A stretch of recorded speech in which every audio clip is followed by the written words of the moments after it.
Albatta qarz berishning fazilati katta. Payg'ambarimiz aytadilar: "Ma min muslimin yuqridu musliman qardan marratayni illa kana ka sadaqatiha marratan." Bir musulmon boshqa musulmonga 2 marta qarz bersa, ana shu 2 marta qarz bergani bitta sadaqa qilgan bilan barobar bo'ladi. Sufyon as-Savri aytadi: "Sadaqa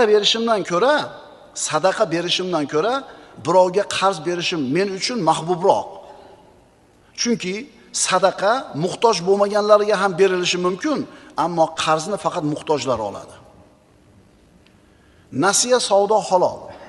Lekin mana shu nasiya savdoni bahona qilib bir musulmon ikkinchi musulmonni qarz botqog'iga tiqib tashlayapti. Bir odamning mashinasi bor. Naqd pulga sotsa 5000 ga sotadi. Asl narxi 5000. Qarzga kirib qolgan muhtoj odam keladi-da, haligi odamdan shu mashinasini so'raydi, nasiyaga. Qarzdor qarzini taqab yotibdi bu yoqda birov, endi berishlikka majbur. Shuning uchun haligi 5000 lik mashinasini 7000 ga o'tkazadi. Bozorga olib chiqib sotsa 5 ga sotadigan mashinasini nasiyaga berayotganligi uchun 7 ga beradi. 2000 foyda qilyaptimi?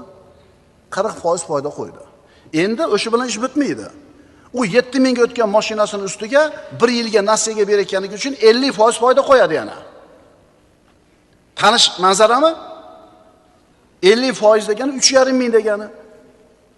Endi qarang, narxi asli 5000 lik bo'lgan mashinasi 10500 ga o'tyapti. 100% dan ko'proq foyda qilyaptimi? 5000 lik mashina qarzdorga 10500 ga o'tdi. Bunaqa foyda keltiradigan tijorat qayerda bor hozir? Bunaqa ishni nasiya savdo deb qilayotganlar, ha, to'g'ri, nasiya savdo. Shunaqa ishni qilayotganlar bir musulmonni ko'rib bilib turib qarzga tiqib tashlash emasmi? Ya agar ona bankdan prosentga pul olsa hamchi, bank ham 13%, 15% beradi. Bularni berayotgan sistemasi bo'yicha 100% dan o'tib ketyapti. Bunaqa katta foyda qilayotganini bilganidan keyin boyaga nasiyaga sotayotgan birodar tezda o'tkazib beradi o'zining nomiga, boyaga qarzdorda. Nimaga? Tezroq birovga berib yuborsin deydi. U 5000 lik mashinani 10,5 ga olib oldi. Naryoqda uni taqayotgan haqdorga olib borib turib, qanchaga beradi uni? 3-4 ming orqasiga sotadi. Avvalgi qarziga yana yangi qarz ilindi. Qulog'i tinchish uchun shu ishni qildi. Endi mana shunaqa yo'l bilan, mana shunaqa sxema bilan mashina sotayotgan boyaga odamga, bu odam to'lamaydi-yu. 100% dan ham ko'p qo'yib yuboribsan. Undan tashqari bu olgan mashinasini to'lagani, uni bir tijorati puli yo'q. Qanaqa qilib bunga berding desa, menga nima deydi? Bu dedi uni problemasi deydi. Rozi bo'lib oldimi? Yo'q, meni ishim emas deydi. Bu ko'rib, bilib turib bir musulmonni musibatga tiqish bo'ladi. Ha, bu mashinani bunaqa yo'l bilan sotgan odam bir qaraganda yaxshi foyda qilganga o'xshayapti. Lekin rostdan foyda qildimikin? Bunaqa yo'l bilan pul topayotgan odam u pulini qayerga sarflarkin? Boyagi qarzdor 5000 lik mashinani 10500 ga oldi mustorligi uchun. Agar mustor bo'lmasa, qarzi bo'lmasa, qo'lida pul bo'lsa 5000 ga olar edi. Siz uni mustorligidan, muhtojligidan foydalandingiz. Mustorning savdosi harom. O'zi rozi bo'lib bersa ham, olsa ham. Chunki boshqa iloji yo'q edi uni. Shunaqa sxema bilan ishlaydigan bir guruhda aytishdi menga. Mana shu uslub bilan qarzdorga mashina berishar ekan. Bittasi beradi, shu sistema bilan 100% dan ko'proq qilib, muddat kelib to'lamay qolgan paytda ikkinchisi borotni mashinamni oldirib taklif qiladi. Xuddi shu sxema bilan ikkinchisidan oladi. Shuna qilib turib, haligi odamga 5-10 ta mashinani bergandan keyin, qarzga botirib bo'lgandan keyin uyini sottirib olishar ekan. Odamni tan qoldiradigan narsa, lol qoldiradigan narsa qarzni olayotgan ham bu uslub bilan. Shu uslub bilan qarzni berayotgan ham hammasi namozxon. Hammasi birodarlar, hammasini soqoli bor, hammasi namoz o'qiydi. Tuppa-tuzuk odamlarda mana shu ishlarga aralashib qolganini eshityapmiz. Nima desa katta foyda turibdi-da.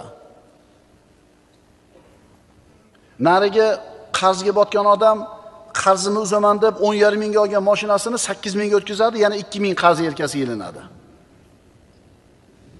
Bu mustorning savdosi deyiladi. Mustorning savdosi harom. 5-6 yil o'tib ketdi bu ishga. Bir odam qarzga kelib qolgan. Puli bor odamga kelib turib, "Hoji aka, haftasiga 13% li ish bor" deydi. Desa 10 ming beradi. Haftaning oxirida 1300 foydasini olib kelib beryapti. Ribo. Aniq ribo. Rozi bo'lib beradimi, norozi bo'lib beradimi? Ribo. Chunki muddat bor, bir hafta va miqdor bor, summa bor. 1300. Endi buni o'zini pulini tanidan beryapti bunga. Ishi yo'q bu yoqda. Buni pulini beradigan bo'lmay qolganligi yana bitta odamga borib shu hilani ishlatadi. Bu yerda aytilayotgan narsa aniq ribo. Bir haftada 13%. Surok bor, summa bor. 100 ming bersa haftaning oxirida 13 ming oladi. 200 ming bersa 26 ming oladi. Zo'rda. Ikki tomon ham rozi. Yana bitta holat yaqinda bo'lgani bu. Pulni qarzga berayotgan odam ribo sharti bilan bergan, lekin ikki tomon rozi bo'lgani uchun halol bo'ladigan fatvo bilan yurgan. Ana shunaqa taqvoli ukalardan bittasini ishini ko'ring. Bu hali mazhab kerak emas deydiganlardan ekan, keyin bildik. O'zini ilmli deb bilar ekan, falon joydan o'qib kelgan ekan. Xullas shu ilmlik Qo'shtirnoq ichidagi odam 10 ming bergan, oyda oxirida 13 ming, 1300 foyda beradi. Shu ishni qilib shiqillatib foydani olavergan. Endi bu yerga qarzdor botib ketganidan keyin o'zini bir yaqini bilan boradi haligi ilmli odamning oldiga. Haligi yaqini aytadiki, "Uka, sizni bergan pulingiz ribo bo'lib qopti-yu." Desa, "Yo'q, ribo emas aka. Men ilmliman, o'qib kelganman, men bilaman." Masalan, zino harom-a? Harom. Ko'chadagi bir ayol bilan zino qilsangiz harom. Endi shu harom bo'lgan zinoni o'sha ayolni rozi bo'lib nikohingizga olsangiz, u ham rozi bo'lib nikohingizga o'tsa halol bo'lib qoladimi? Ha? Bizning ishimiz ham shunaqa. Ikkalamiz rozi bo'lib berib olganmiz, deyapti. Qiyosni qarang. Bu fiqhdagi yangi usulni qarang, Qo'shtirnoq ichidagi usulni. Ikki tomon rozi bo'lsa, halol bo'lib qolsa, oho, rosa ilmli ekansanmi, ha? Qiyosni qarang. Ikki tomon rozi bo'lsa, halol bo'lib qolar ekan. Senaqa ilmli edi. Qimorbozlar ham o'rtaga pulni tashab oshig'ini otayotganda hamma nima? Roziki bittasini yutib ketishiga. Ilmni qarang. Qaysi mazhabda bor? Qaysi fiqh usulida bor? Bunaqa Qo'shtirnoq ichidagi ilmlida bunaqa usuli qoidasi bilan Qo'shtirnoq ichidagi ish yuritiladigan bo'lsa juda ko'p harom ishlar halol bo'lib ketadi-yu. Ko'ryapsizlarmi bu ilmlilarni qanchalar ilmliligini?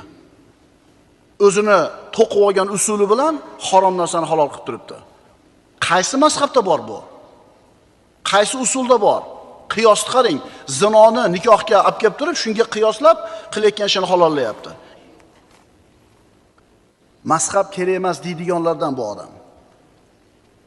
Shuning uchun bironta mazhabda ushlamaganlar o'zlariga mana shunday bir Qo'shtirnoq ichidagi qoidalarni, formulalarni to'qib olaveradi.